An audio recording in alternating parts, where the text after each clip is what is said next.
Decíamos que uno de los elementos esenciales de la acción humana es el tiempo, que toda acción humana siempre se desarrolla en el tiempo, pero que el concepto de tiempo que utilizamos en economía es un concepto eminentemente subjetivo, es decir, tal y como lo experimenta el actor, todos y cada uno de nosotros, cuando actuamos. De hecho, la sensación experimental del tiempo la percibimos conforme culminamos las diferentes etapas que requiere nuestra acción hasta llegar al tan ansiado fin. Y decíamos que contrastábamos esa concepción subjetiva del tiempo con la concepción newtoniana, o si quieren ustedes, espacializada del tiempo, que es la que utilizan los científicos del mundo natural. Es la cuarta dimensión, que no es sino una dimensión espacializada, altura, longitud, anchura, y luego movimiento. Decíamos que los relojes cronológicos lo que hacen es una analogía entre, por eso se llaman relojes analógicos, entre el movimiento y el transcurso del tiempo. El gran reloj analógico es el Sol, y que hay una constancia en comparación con el mundo de la acción humana, donde todo es creatividad. Y esto hace que el futuro, desde el punto de vista de los actores, que son los protagonistas del proceso social, sea ineradicablemente incierto, porque lo que suceda el día de mañana depende de un conocimiento empresarial que todavía no ha sido creado, por tanto no sabemos lo que sucederá mañana. No obstante esto, disponemos afortunadamente de unas armas, como si dijéramos, para enfrentarnos a la incertidumbre ineradicable que conlleva toda acción humana, que básicamente recuerden que eran, por un lado, la propia capacidad empresarial que tenemos todos, en el sentido de que hay una tendencia a que logremos lo que nos proponemos, y por tanto eso disminuye la incertidumbre. Si nos movilizamos para terminar el máster, lo más probable es que lo terminemos, y eso disminuye la incertidumbre.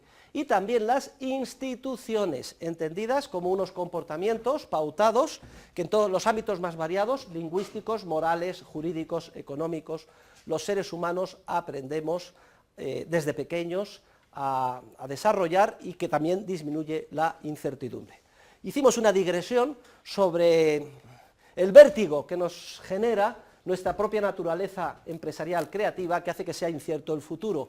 Y esto en gran medida explica gran parte de los comportamientos sociales, más bien diría yo antisociales que vemos, porque la gente se empeña, nos empeñamos en que nos garanticen lo que nos va a pasar, y quizás esto explica que muchos recurran como espejismo a papá Estado para que les solucione y elimine todas las posibles incertidumbres, y no maduramos como personas libres y responsables, que somos capaces de asumir nuestra capacidad creativa empresarial, nuestra propia naturaleza creativa. Y terminábamos la clase del otro día distinguiendo entre dos conceptos distintos de probabilidad, según que fuera el mundo de la ciencia natural o el de la acción humana.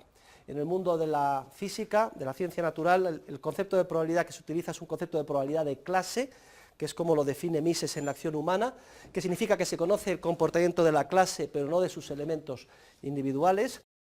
En el mundo de la ciencia natural hay riesgo, porque se conoce o puede llegar a conocerse, aplicando el teorema de Bayes, las alternativas y las distribuciones de probabilidad. De hecho, todo el avance científico en eso consiste, en buscar ese conocimiento.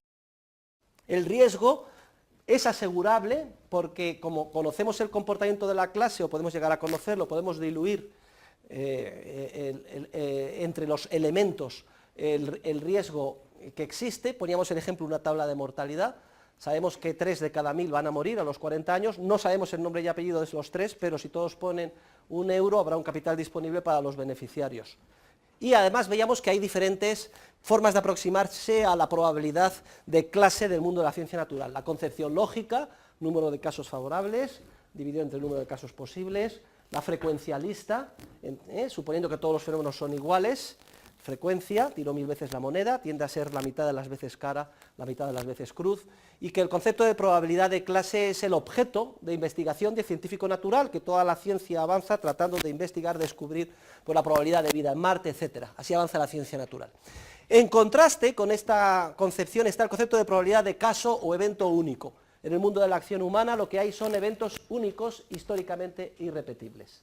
Y no hay una clase, por ejemplo, que pueda decir que de cada 1000 matrimonios el 40% se divorcian, sino que cada matrimonio es un evento único, históricamente irrepetible, porque los dos cónyuges, cada uno con su nombre y apellidos, sus circunstancias, sus antecedentes, son irrepetibles en el universo, ni ahora ni el día de mañana.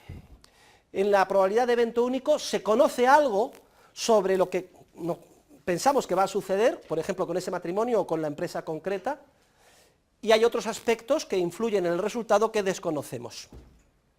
A esa situación se le llama situación de incertidumbre, entre otras cosas porque según cuál sea la acción de las personas implicadas, el resultado será uno u otro.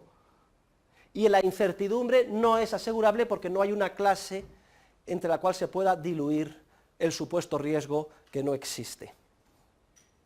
El concepto de probabilidad de caso o evento único es objeto de utilización continua por parte de los empresarios o de los historiadores.